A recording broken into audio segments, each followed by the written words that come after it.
Welcome to UK Infotech.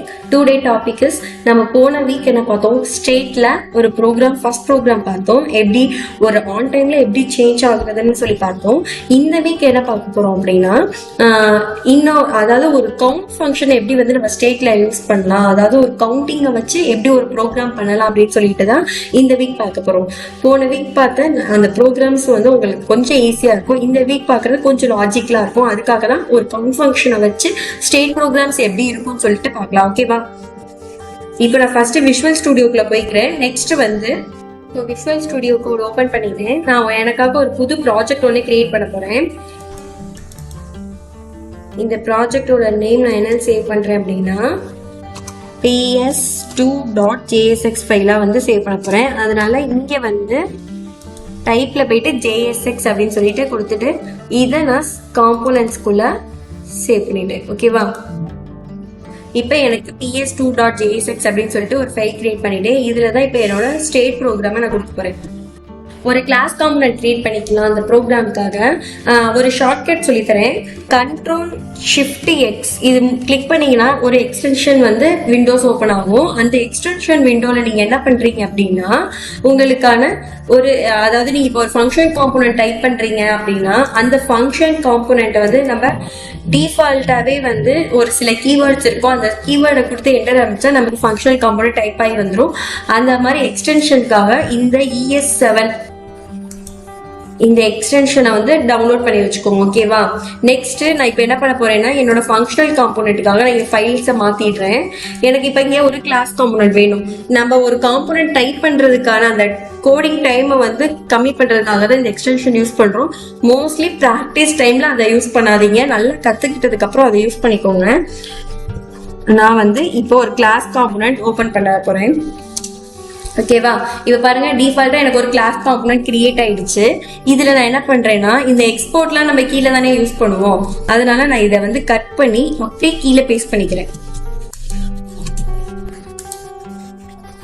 என்னோட function எப்பயுமே நம்ம கேப்ஸ்ல கொடுத்தாதான் பிரச்சனை இருக்காது. அதனால இங்க நம்ம கேப்ஸ்ல கொடுத்துப்போம்.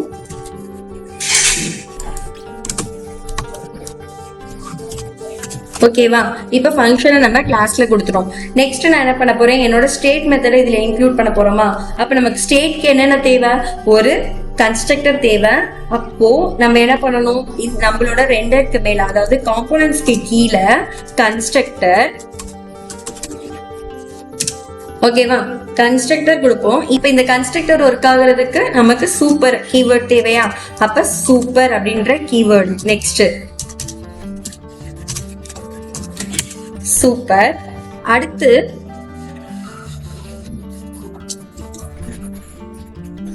this start stateல நான் என்ன பண்றேன் அப்படின்னா, this start state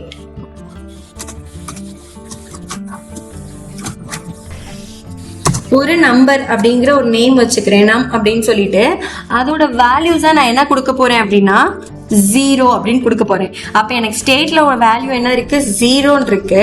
நான் நெக்ஸ்ட் ஒரு செட் ஸ்டேட்கான ஒரு ஃபங்க்ஷன் எழுதுறேன்.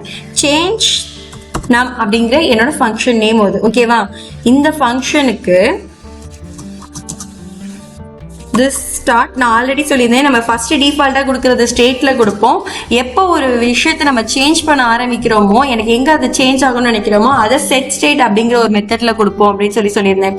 அப்ப இங்க நான் வந்து செட் ஸ்டேட் செட் பண்ணிட்டு இதுல நான் என்ன பண்றேன் அப்படின்னா,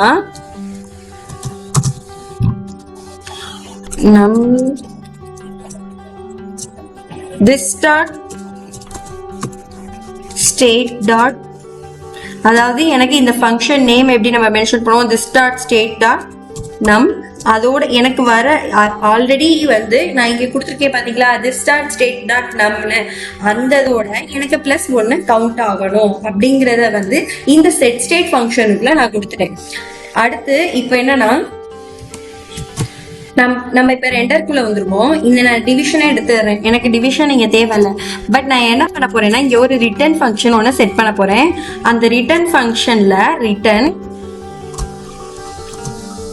இதுக்குள்ளே என் டிவிஷனை நான் ப்ராசஸ் பண்ண போகிறேன். ஏன்னா நான் இங்கே ஒரு பட்டன் செட் பண்ண போகிறேன். எனக்கு ஒரு HTML டேக் யூஸ் பண்ணுறதுக்காக டிவிஷன் தேவை. அதனால டிவிஷன் வச்சு ஒரு H1 டேக்ல நம்பர் ஆஃப் கிளிக்ஸ் அப்படிங்கிறது இது நான் கொடுக்குற ஒரு கமெண்ட். நம்பர் ஆஃப் கிளிக்ஸ், ஓகேவா, number of clicks minus this dot minus இல்லை இது ஐஃபன், அதாவது அந்த கிளிக்ஸோட நம்பரை வந்து இது பண்ணுறதுக்காக நம்ம இங்கே செட் பண்ணியிருக்கோம் ஐஃபன். எனக்கு நான் திஸ் டாட் ஸ்டேட்டுங்கிற இருக்கிற வேல்யூஸை ஃபர்ஸ்ட் இதில் பிரிண்ட் பண்ண போகிறேன். நெக்ஸ்ட் என்ன ஆக போகுது அப்படின்னா கீழே ஒரு பட்டன். இந்த பட்டன்ல நம்ம ஆன் கிளிக் ப்ராசஸ் பண்ணுவோம். அப்போ ஆன் கிளிக் மெத்தட் நல்லா ஆன் கிளிக்ல சீங்கிறது கேப்ஸ்ல வரணும். இது நல்லா தெரிஞ்சுக்கோங்க, இல்லைன்னா எரர் காட்டும். சீல நான் ஒரு ஃபங்க்ஷனை இங்கே பாஸ் பண்ண போகிறேன். அந்த ஃபங்க்ஷனோட நேம் என்ன அப்படின்னா this dot change num அப்படிங்கிற நம்ம செகண்டாக கொடுத்துருக்கோம் பார்த்தீங்களா செட் ஸ்டேட்டில் ஃபங்க்ஷனை, அந்த ஃபங்க்ஷனை நான் இதில் கால் பண்ணிக்கிறேன். ஓகேவா, இது வந்து ஃபங்க்ஷனை கால் பண்ணுற மெத்தடு. இதே மாதிரி நம்ம வந்து ஒரு காம்போனண்ட்டையோ ஒரு எலமெண்ட்டையோ நம்ம வந்து பாஸ் பண்ணலாம். நம்ம இங்கே வந்து பட்டனில் ஒரு ஃபங்க்ஷனை வந்து கால் பண்ணியிருக்கோம். ஓகேவா, இப்போ என் பட்டன் க்ளோஸ் பண்ணிட்டேன். இந்த பட்டனுக்கான நேம் நான் என்ன பண்ணியிருக்கேன் அப்படின்னா சப்மிட் அப்படின்னு செட் பண்ணியிருக்கேன். நான் இப்போ நம்ம எப்படி ப்ரோக்ராம் எழுதியிருக்கோம் அப்படின்னா ஃபர்ஸ்ட் ஒரு கிளாஸ் காம்போனன்ட் செட் பண்ணியிருக்கேன். அதில் ஸ்டேட்டுங்கிற மெத்தடோட அதோட வேல்யூ நான் என்ன அசைன் பண்ணியிருக்கேன், 0 அசைன் பண்ணியிருக்கேன். நெக்ஸ்ட் என்னன்னா ஒரு சேஞ்ச் நம் அப்படிங்கிற ஒரு ஃபங்க்ஷன் எழுதி அந்த ஃபங்க்ஷனுக்கு நான் என்ன பண்ணியிருக்கேன் அப்படின்னா திஸ் டாட் ஸ்டேட், அதாவது ஆல்ரெடி கொடுத்துருக்க ஸ்டேட்டுங்கிற ஃபங்க்ஷன் இதில் கால் பண்ணி எனக்கு +1 கவுண்ட் ஆகுது அப்படின்னு செட் பண்ணியிருக்கேன். அப்போ எனக்கு ரிட்டர்னுக்குள்ள என்ன ஸ்டார்டிங் நம்பர் ஆஃப் கிளிக்ஸ்ங்கிறது 0ல இருக்கும். எப்ப நான் இந்த பட்டனை பிரஸ் பண்ணிட்டே இருக்கணும், ஏன்னா நான் பட்டன் ஆன் கிளிக்ல தான் சேஞ்ச் ஸ்டேட்ங்கிற நம்பர் நம்ம இங்கே கொடுத்துருக்கோம், சேஞ்ச் நம்பர் அந்த ஸ்டேட்டை. அப்ப நான் எப்ப கிளிக் பண்ணிட்டே இருக்கேனோ அப்ப எனக்கு டிஃபால்ட்டா அது வந்து சேஞ்ச் ஆகிட்டே இருக்கும். அப்ப இங்க ஸ்டேட்மெண்ட் ஒரு ஒர்க் ஆகுமா. நான் இந்த இடத்துல கோலை கொடுத்துட்டு என்னோட அவுட்புட்டை பார்ப்போம். இப்போ நம்ம அவுட்புட் போய் பார்த்துருவோம். இங்க பாருங்க number of clicks equal to 0 அப்படின்னு இருக்கா. நான் என்ன பண்ணியிருந்தேன், பட்டன்ல தானே ஃபங்க்ஷன் எழுதிருந்தேன். நான் எப்போ பட்டனை கிளிக் பண்றேனோ இப்போ செட் ஸ்டேட் ஒர்க் ஆகி எனக்கு கவுண்ட் 1 ஆட் ஆகிட்டே இருக்கணும். அப்போ 0ல இருக்கு. நான் இப்போ சப்மிட் கிளிக் பண்ண போறேன். சப்மிட் கிளிக் பண்ணணும் 1 ஆயிடுச்சு. திரும்ப சப்மிட் கிளிக் பண்றேன் 2. இப்போ நான் எத்தனை டைம்ஸ் கிளிக் பண்றேனோ என்னோட நம்பர் என்ன ஆயிட்டு இருக்கு, சேஞ்ச் ஆகிட்டே இருக்கு, +1 ஆட் ஆகிட்டே இருக்கு. அப்போ நமக்கு ஸ்டேட் எப்படி ஒர்க் ஆகுது, ஸ்டார்டிங்ல 0வா இருக்கும். எப்ப நான் வந்து கிளிக் பண்றேனோ எனக்கு ஆன் சேஞ்ச் மெத்தட் ஒர்க் ஆகி இங்க 1 அப்படிங்கிறது செட் ஸ்டேட்டா ஒர்க் ஆகும். ஓகேவா, இப்போ உங்களுக்கு புரியுதா? இந்த ப்ரோக்ராமை நல்லா வந்து ஒர்க் அவுட் பண்ணி பார்த்துக்கோங்க. தேங்க்யூ.